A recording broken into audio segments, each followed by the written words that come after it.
Hola, hoy nos metemos de lleno en un tema que, bueno, está en todas partes, la inteligencia artificial y si de verdad está cambiando las reglas del juego para los desarrolladores de software.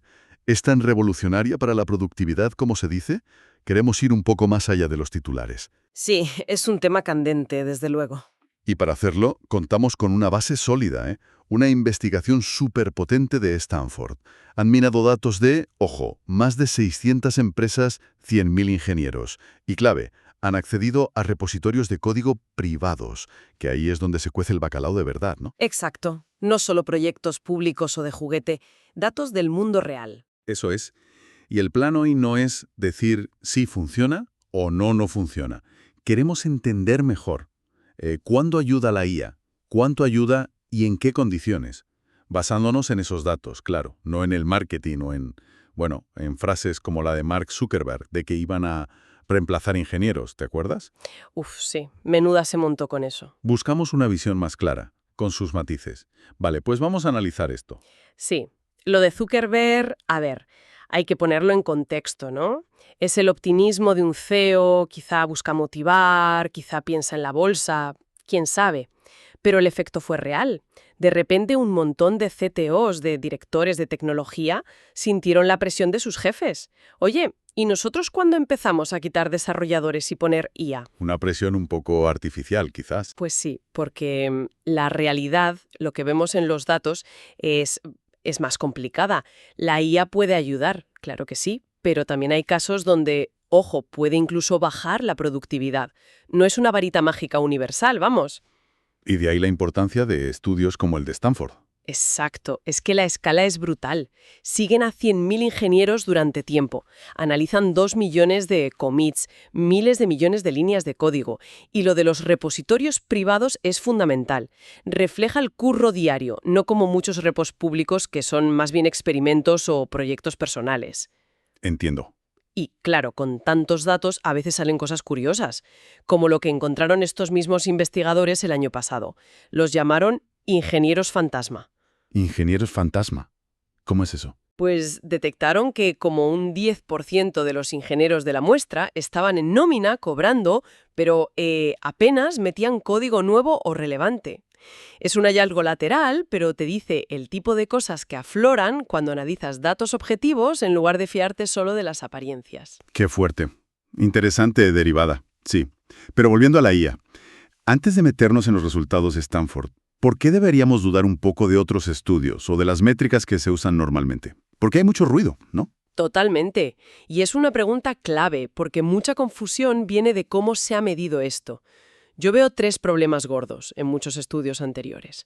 El primero, métricas que no rascan la superficie. Como contar commits, por ejemplo. Exacto. Contar commits o pull requests, pues no dice mucho. Un commit puede ser arreglar una coma y otro refactorizar medio sistema. Es más, hemos visto que la IA puede hacer que suba el número de commits porque genera código. Que luego hay que arreglar. Eso, genera código que necesita correcciones en commits siguientes. Es como pedalear más rápido en una bici estática. Mucho movimiento, pero no necesariamente avanzas más. Ya veo. ¿Y el segundo problema? Pues que muchos estudios se fijan en tareas greenfield, empezar de cero. Ah, claro. Y ahí la IA va muy bien para generar código repetitivo, el boilerplate que dicen los ingleses. Pero seamos sinceros, la mayoría del trabajo de un desarrollador es brownfield. Meterse en código que ya existe. Exacto. Bases de código enormes, complejas, con años de lógica ahí metida, dependencias por todas partes. Lo que funciona en Greenfield no tiene por qué funcionar igual en Brownfield. No puedes extrapolar así como así. Lógico. ¿Y el tercero? El tercero es fiarse de las encuestas, de preguntar al desarrollador, oye, ¿te sientes más productivo con la IA? Que parece lo más directo, ¿no? Parece, pero mides sensaciones, moral, no productividad real objetiva. Hicimos pruebas comparando la autoevaluación con métricas objetivas y la correlación era, bueno, casi cero, como tirar una moneda al aire. ¿En serio? Sí, la gente se equivocaba de media en unos 30 puntos porcentuales al valorar su propia productividad. Solo 1 de cada 3 acertaba más o menos en qué nivel estaba. Las encuestas valen para cosas, claro, para medir el ánimo, la satisfacción, pero no para saber cuánto trabajo útil se saca adelante. Vale, me queda claro. Ni contar commits, ni preguntar a la gente son métodos fiables para esto. Entonces, volviendo a Stanford, ¿Cómo lo hicieron ellos para medir la productividad de forma objetiva y a esa escala tan bestia? Pues se encontraron con un reto metodológico importante, claro. Lo idealísimo, sería tener a un panel de expertos revisando cada trozo de código, mirando calidad, si es mantenible, si hace lo que tiene que hacer. Imposible a esa escala. Totalmente inviable, carísimo y lentísimo. Así que tiraron por una solución ingeniosa. Desarrollaron un modelo, una IA, pero entrenada específicamente para imitar esa evaluación de un experto humano. Una IA para evaluar el código generado o no por otra IA. Curioso, sí. Este modelo se conecta a los repositorios, a Git normalmente, analiza los cambios de cada commit y los valora en muchas dimensiones. No solo mira cuántas líneas cambian, que eso es lo fácil, sino que intenta ver la calidad, la funcionalidad. O sea, ¿qué hace el código nuevo? Aporta valor real. Justo, resuelve el problema, lo hace bien, introduce errores o complejidad extra, se podrá mantener en el futuro, intenta cuantificar todo eso. Y eso commit a commit, supongo. Claro, y como cada commit tiene un autor y una fecha, pues pueden sumar todo eso y ver la productividad de un equipo o de toda la empresa a lo largo del tiempo. Pueden montar dashboards, paneles que visualizan estas tendencias. Para gestionar es muy potente. Vale, ahora sí. Aquí es donde se pone realmente interesante. Con esa metodología que parece mucho más sólida, ¿qué narices encontró el estudio? ¿Qué impacto real tiene la IA en la productividad? ¿Confirmaron el hype o lo bajaron un poco? Pues lo bajaron bastante, la verdad. El titular principal es que sí, de media, hay un aumento de productividad. Pero ojo, está en torno al 15-20%. ¿Un 15-20%? Sí, que no es poco, ¿eh? Es una mejora real. Pero está muy lejos de esas ideas de duplicar o triplicar la productividad para todo el mundo y de forma inmediata. Claro, no es la revolución total que algunos vendían. ¿Y por qué esa diferencia? ¿Por qué la percepción a veces es de mucho más? Pues gran parte de la explicación está en lo que llaman rework, el retrabajo. Mira, la IA es rápida generando código. Eso es innegable. Sí, eso se ve. Y eso crea un pico de actividad inicial muy visible, un aumento del 30%, 40% quizás, en volumen de código, en cambios. El problema es que una parte importante de esa actividad extra es en realidad depurar, corregir, refactorizar, arreglar o adaptar el código que la propia IA acaba de generar para que funcione bien en el proyecto real. O sea, que la IA te da un primer empujón, pero luego parte del tiempo que creías haber ganado, te lo pasas arreglando sus propios líos. Algo así. Exactamente así. El estudio lo muestra muy bien con un gráfico de ejemplo. Una empresa real, 120 desarrolladores. Meten herramientas de IA generativa. Y ves las barras mensuales de actividad, de cambios en el código. ¡Pam! Se disparan. Mucho más altas. Ajá. Pero dentro de esas barras altas hay una porción significativa que en el gráfico pintan de otro color, naranja creo recordar, que es ese rework. Ya. ¿Por qué? Pues porque la IA, aunque rápida, a menudo no tiene todo el contexto, no pilla los requisitos sutiles y mete la pata con errores lógicos o de integración. Y el desarrollador tiene que ir detrás a arreglarlo. Así que el beneficio neto, la funcionalidad útil que se añade de verdad, es bastante menor que todo ese volumen de actividad bruta. Entendido. El titular es el 15-20% neto, no el 40% bruto de actividad inicial, pero has dicho de media. Eso sugiere que no es igual para todos, ¿no? Efectivamente. La media esconde mucho y el estudio profundiza ahí, en buscar qué factores hacen que la IA ayude más, o menos, o nada. Tienen gráficos y matrices muy buenos para esto. Hay varios factores clave. Venga, cuéntame. ¿Cuáles son? Pues mira, el primero es una combinación. La complejidad de la tarea y si estás en código nuevo, Greenfield, o existente, Brownfield. Aquí las diferencias son brutales. A ver. La mayor ganancia, que sí puede llegar al 30-40%, es para tareas fáciles en proyectos nuevos. Greenfield y baja complejidad. Vale, empezar algo sencillo desde cero. Eso es. Si la tarea es difícil, pero sigues en Greenfield, la ganancia ya baja, 10-15%. Ahora, nos vamos al mundo real, al Brownfield, código existente. Tareas fáciles, la mejora es del 15-20%. similar a la media general. Ujú. Pero ahora viene lo interesante.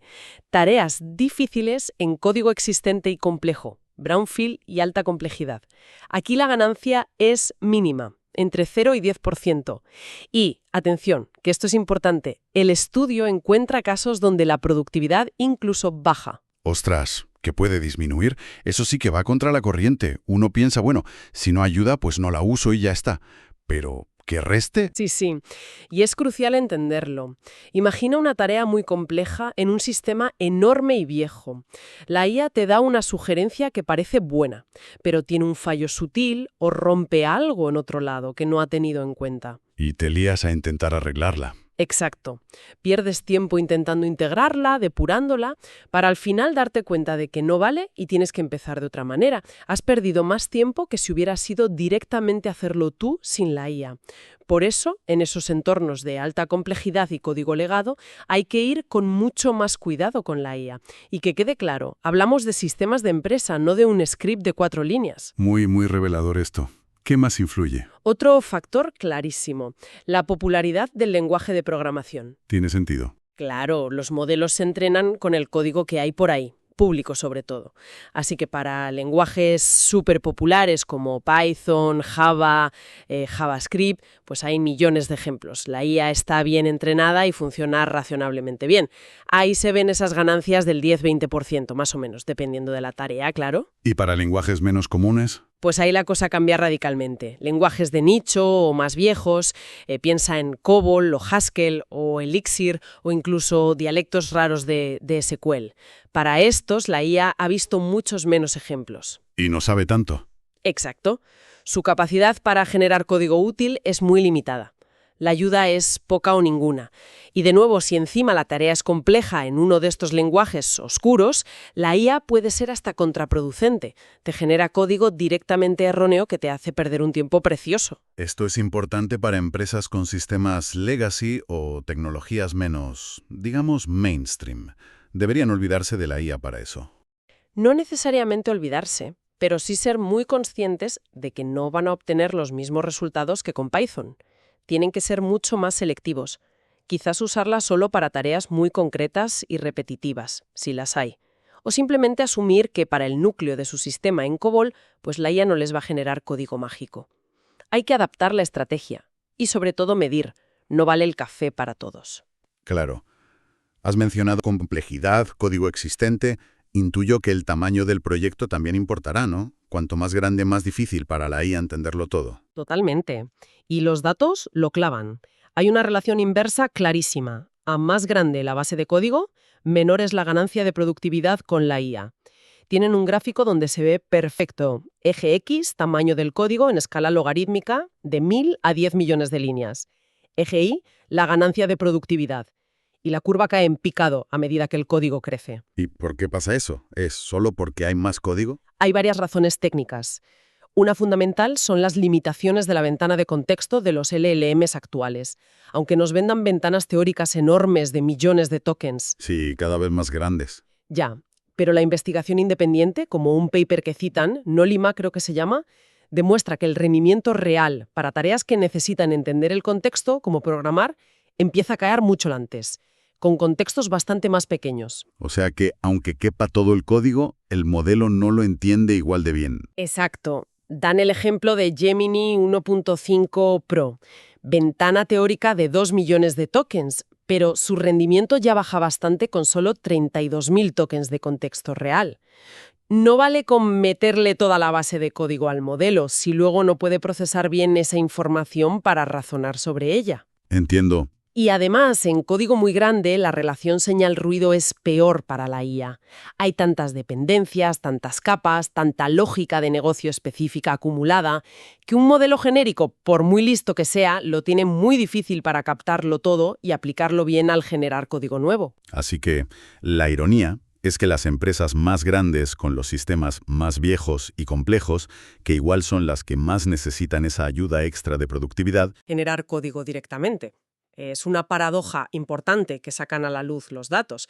El mayor potencial de la IA generativa de código parece estar en los extremos, o proyectos nuevos o tareas muy concretas y aisladas dentro de sistemas grandes. pero no tanto en meterse en el corazón de un sistema legado enorme y complejo. Vale. Pues si juntamos todo esto, ¿cuál sería el resumen práctico? Para alguien que lleva un equipo o un desarrollador que usa estas herramientas, ¿con qué idea clave nos quedamos? Pues el mensaje principal es que la IA sí puede ayudar a ser más productivos.